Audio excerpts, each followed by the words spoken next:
avoir conscience que nul autre que nous-mêmes ne viendra sauver notre nation et que cela exige de chacun de nous une mobilisation tous azimuts. Peuple congolais, il est temps de nous lever, de nous serrer les coudes et d'agir pour défendre notre patrie, notre intégrité territoriale et l'intangibilité de nos frontières. La République démocratique du Congo est victime d'une nouvelle agression rwandaise et des actes criminels et terroristes du M23.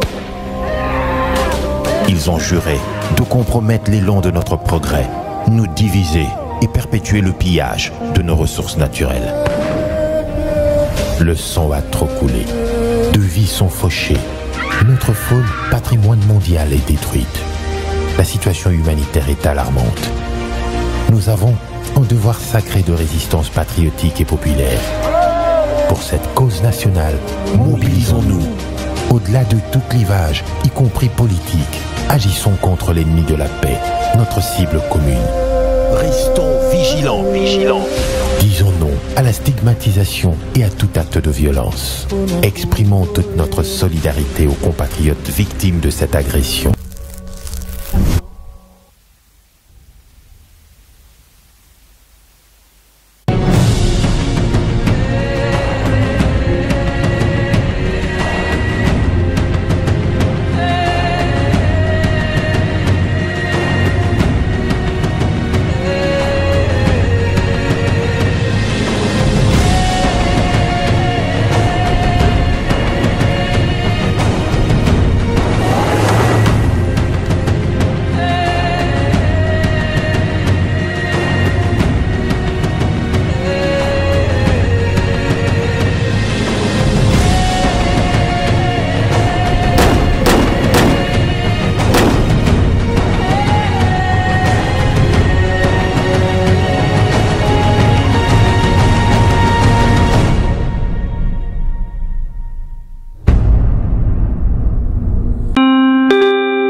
À la une de l'actualité, 132 blessés, dont 8 cas dans une situation grave, et pris en charge dans des formations hospitalières de la ville de Kolwezi, bilan d'un incendie qui a réduit en cendres une bonne partie du lycée catholique Mwanga. L'incendie s'est déclaré alors que les élèves étaient en pleine heure de cours. Dieu merci, aucun décès, mais des dégâts matériels importants. Le gouvernement provincial a organisé les secours. Julien Paluku Kaongia, ministre de l'Industrie, tient au bon résultat dans son secteur. Une importante réunion technique a été tenue par le ministre de tutelle pour des instructions précises aux entreprises sous sa tutelle. 24 avril 2023, 33 ans de multipartisme en République démocratique du Congo, 7 ans depuis que mourait Papa Wemba, le roi de la rumba, rappel historique dans ce journal. Bienvenue à cette édition du journal. À Kolwezi, chef-lieu de la province du Lualaba, un incendie a ravagé plusieurs salles de classe du lycée catholique Mwanga. Le feu a surpris les élèves en pleine heure de cours et vite c'était la panique totale. Vous le verrez, certaines lycéennes ont même sauté de l'étage. Le bilan fait état de plusieurs blessés. Dieu merci, il n'y a pas eu de mort, mais des pertes et des dégâts matériels importants. John Zati nous en parle. Des cris, de la peur dans les visages, ces élèves sont tout paniqués. Le feu gagne du terrain dans toutes les classes au lycée Mwanga de Kolwezi. Bien que d'origine mystérieuse, ce feu consume tout. Sans beaucoup réfléchir, les élèves coincés à l'étage essayent de se sauver. Certains sautent, mais ce n'est pas tout le monde qui est bien rattrapé au sol. Conséquence des blessures graves. Tout Kolwezi est en alerte. Le personnel tente le tout pour le tout, mais il faut attendre l'intervention des camions anti-incendie de KCC pour réussir quelque chose. Près de 2 heures se sont déjà écoulées. Les familles arrivent sur place, mais pendant le sauvetage, impossible d'accéder à la cour. Seuls les sapeurs-pompiers ont pris le relais. D'après le message officiel, tant à Kolwezi qu'au niveau du gouvernement central à Kinshasa, aucun mort.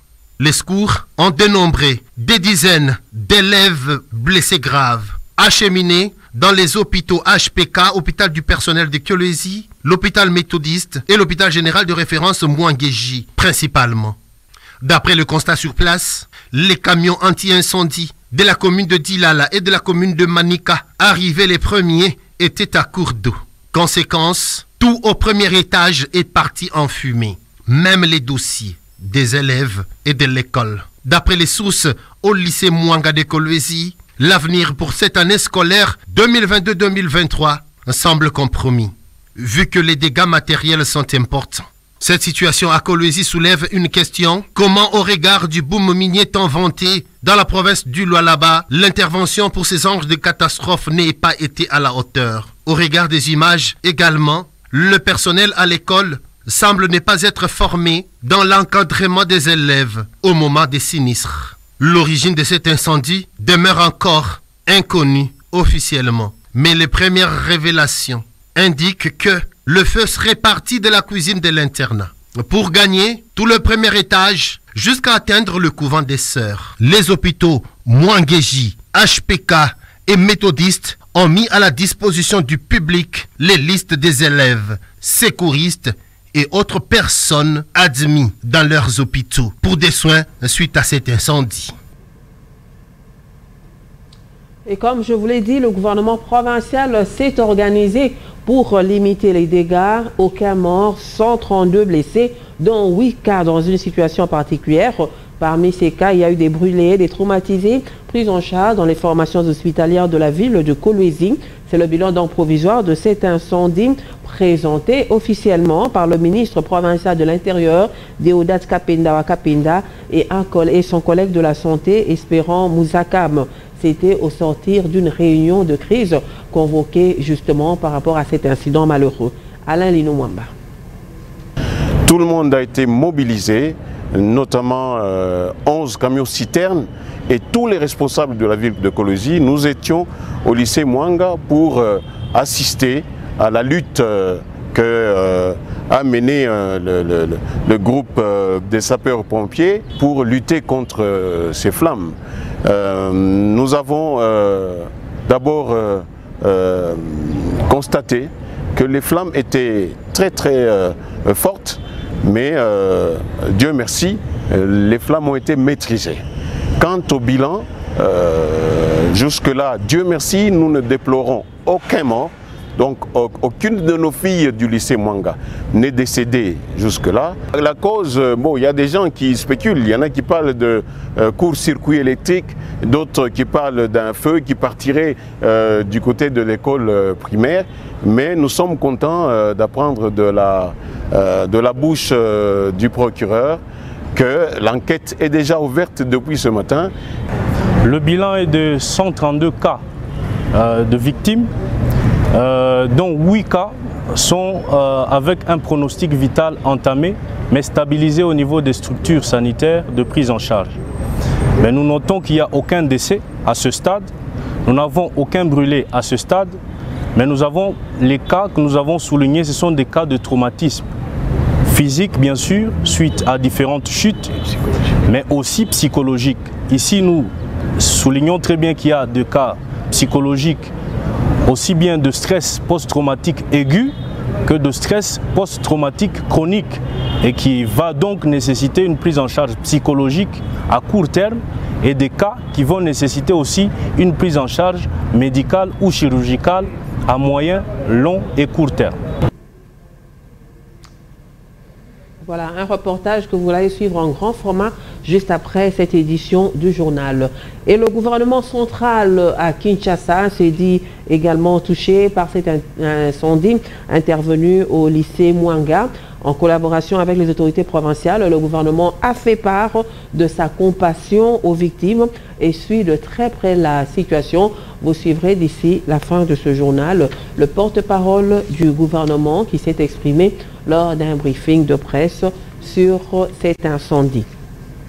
Le ministre de l'Industrie, Julien Paluku Kaongia, instruit les conseils d'administration et les comités de gestion des établissements sous sa tutelle, dont le Fonds de promotion de l'industrie, l'Agence des zones économiques spéciales et autres, d'axer leur gestion sur le résultat. C'était au cours d'une réunion technique où il a également remis le décret du Premier ministre qui fixe les droits et avantages sociaux du mandataire public. Reportage de Obed Kambali.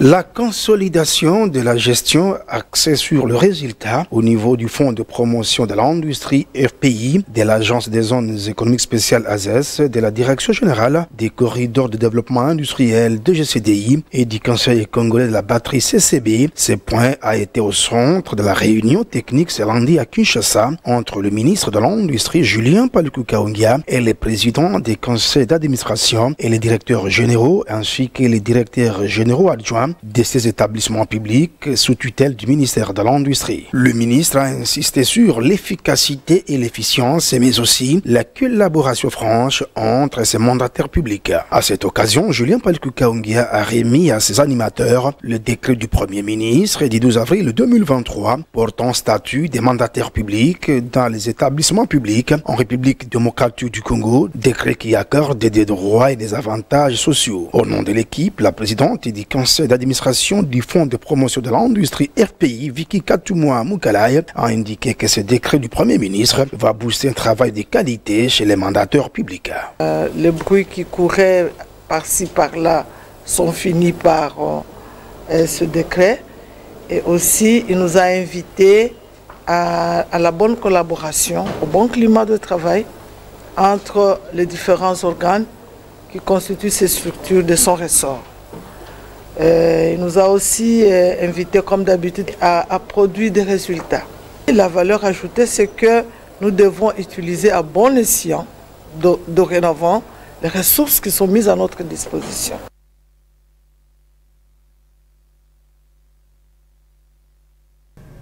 Procès Boukangalonzo opposant le Premier ministre honoraire Matata Poyo au ministère public. La Cour de cassation s'est déclarée incompétente de juger l'ancien Premier ministre. Il appartient donc au procureur général, près la Cour constitutionnelle, de formaliser la procédure et saisir la Cour constitutionnelle. Cette fois, non pas sur cette exception de requête en inconstitutionnalité, mais plutôt en matière pénale.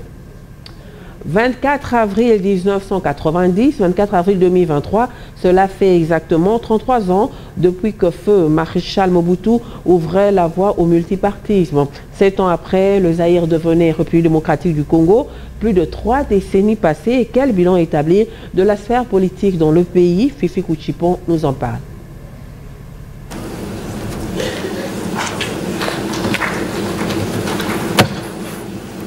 Comprenez mon émotion.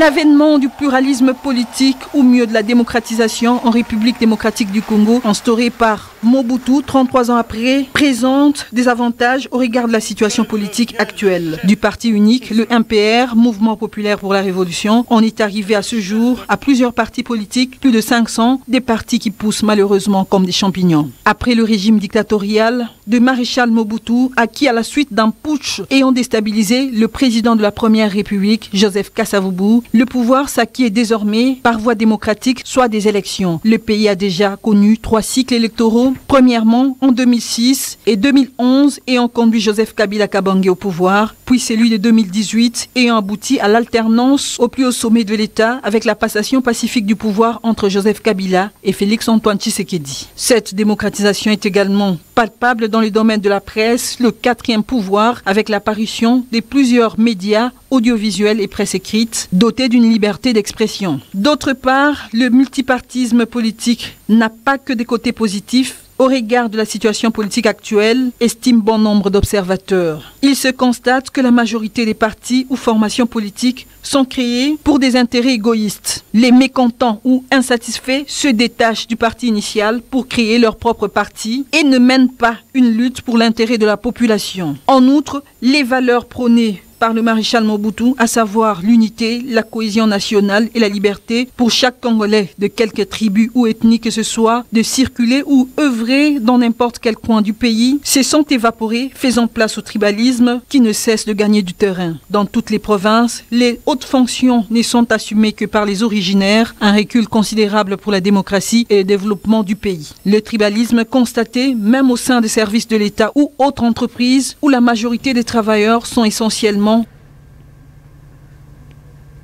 Et pour la petite histoire, que peut-on retenir de cette date historique qui a été le 24 avril 1990?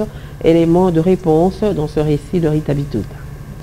24 avril 1990, le maréchal Mobutu annonce les larmes aux yeux le début du multipartisme. Après 25 ans de règne sans partage, le maréchal Mobutu, pressentant que le vent de l'histoire est en train de lui échapper et face à la pression de l'Occident, annonce la fin du parti unique, le MPR, Mouvement populaire de la Révolution. C'est devant un parterre de ministres, magistrats, généraux et parlementaires que Mobutu Sese Seko Kukumbwendu Wazabanga, vêtu d'un uniforme noir de maréchal, décide de tenter l'expérience du pluralisme politique. Face aux grandes mutations qui tourmentent le monde en ce XXe siècle finissant, j'ai estimé, seul devant ma conscience, de tenter de nouveau l'expérience du pluralisme politique dans notre pays, avec à la base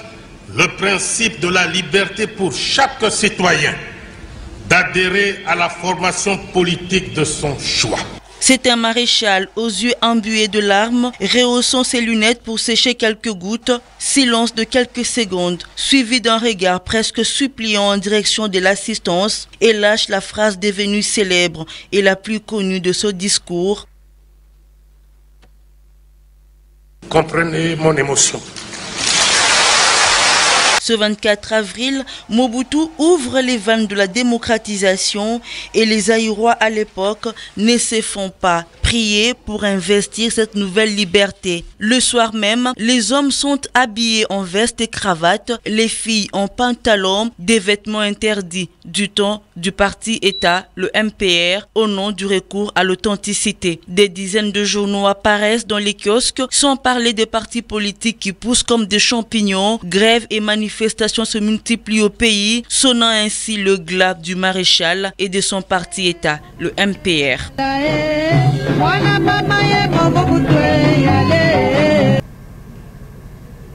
Rendons-nous au Congo central où 5 agents, cadres de l'inspection provinciale du travail du Congo central, sont mis à la retraite.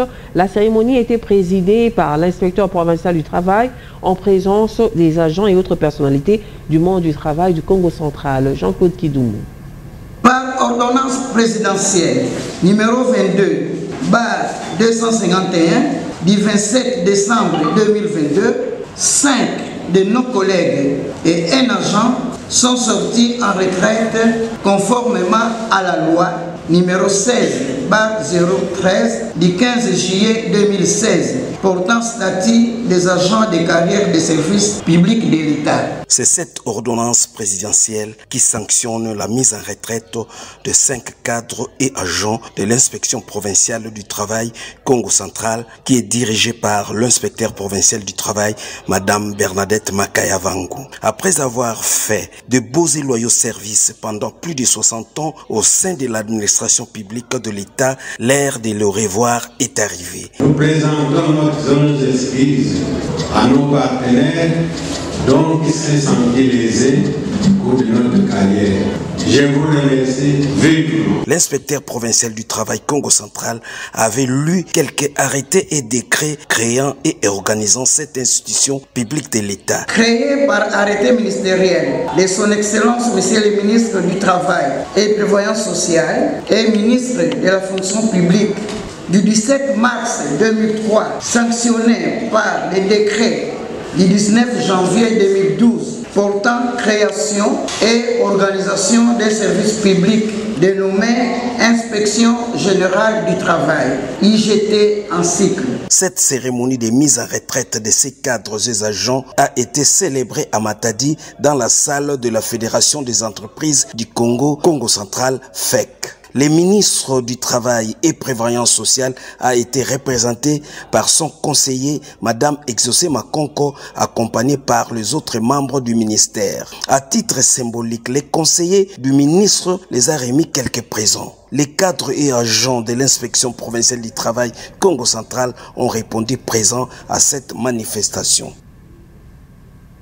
Suivons à présent en image la réaction du gouvernement central par rapport à cet incendie qui s'est déclaré au lycée catholique Mwanga de Kolwezi. Patrick Mouyaya qui s'exprimait lors d'un briefing de presse.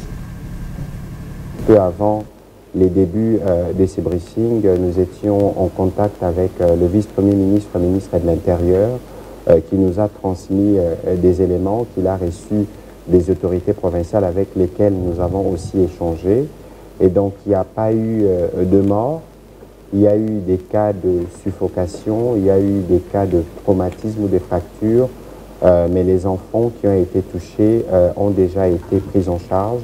L'incendie a été maîtrisé grâce à l'intervention de plusieurs compagnies sur place et les origines ne sont pas encore connues. La SNEL a été requise par les autorités locales pour contribuer à l'enquête et un dossier a été ouvert au parquet. Et donc les messages importants, c'est de dire qu'il n'y a pas eu de morts et que la situation a été prise en charge, l'incendie ayant été maîtrisé.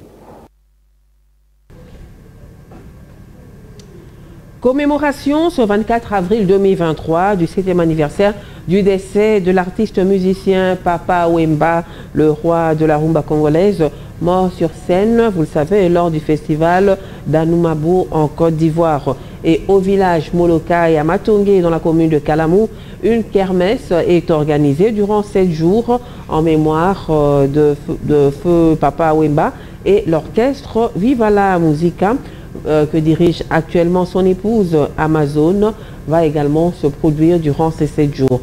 Grâce Ngitoukoula et Amina Mouacha nous en parlent.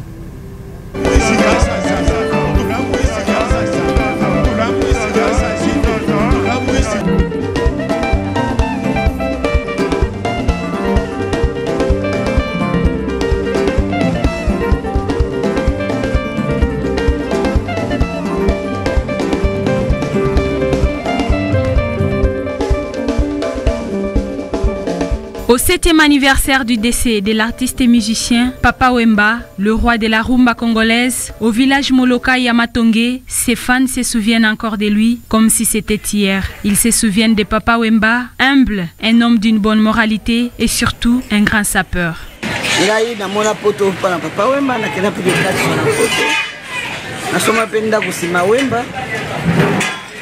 Donc, ça dit documentaire pendant 30 jours. Après, avec plusieurs personnes, après, documentaire en l'État, va projecter, Tôt le matin, divisés en 2 groupes, certains fans se sont dirigés au cimetière des Nécropoles où était enterré l'artiste afin de lui rendre les hommages méritants. Dans le même temps, une kermesse de 7 jours est organisée au village Molokai avec l'orchestre Viva la Musica qui est actuellement géré par Amazon, la veuve de Papa Wemba. Groupe ya Papa Wemba ezali ba répétaka je crois en Matongé biso tokenda ba rep mais souci na biso ezali kaka ezonga lisusu na village Molokai margué mama Amazon mama na biso asombi yango loko azobongisa ngo toza souci na ngai bibiche pe mwana Amazon mwana Papa Wemba mwana via vie micho mwana masusu souci na biso ba fia masolo ezonga na Matongé. Rappelons que, à la mort de Papa Wemba, le gouvernement congolais avait promis d'ériger un monument en son honneur, chose non encore faite jusqu'à présent, rappellent ses fans.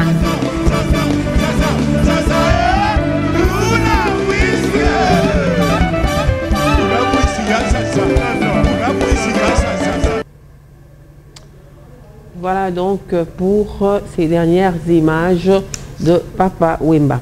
En dehors de nos frontières au Soudan, la situation sécuritaire inquiète la communauté internationale. C'est depuis 2 semaines que les combats s'amplifient entre les hommes d'Abdel Fattah et son rival Mohamed Hamdan Daglo. La communauté internationale procède déjà à l'évacuation de ces diplomates, notamment les États-Unis, la France, l'Allemagne et la Grande-Bretagne. On note également plusieurs pays africains qui ont procédé au rapatriement de leurs ressortissants. Reportage de Ruth Moussana et John Zati. La situation devient de plus en plus préoccupante au Soudan. Les combats entre l'armée soudanaise et les forces de soutien rapide s'intensifient. 2 semaines durant, et c'est le calvaire. La plupart des pays, ceux au moins qui le peuvent, commencent déjà à évacuer leurs ressortissants. Le cas des États-Unis, la France, la Grande-Bretagne, l'Allemagne, qui ont pu exfiltrer leur personnel diplomatique. Quelques pays africains ont également emboîté le pas. La Côte d'Ivoire, l'Afrique du Sud, l'Algérie, l'Égypte, la Libye, pour ne citer que cela. Les violences se concentrent particulièrement à Khartoum, la capitale, et au Darfour. À ce jour, 420 morts dénombrés et 3700 blessés. Bilan de l'Organisation mondiale de la santé. Bilan qui pourrait être revu à la hausse au regard de l'intensité des combats entre les hommes d'Abdel Fattah et son rival Mohamed Hamdan. Aucune des parties n'est prête à observer le cessez-le-feu et les pénuries se multiplient.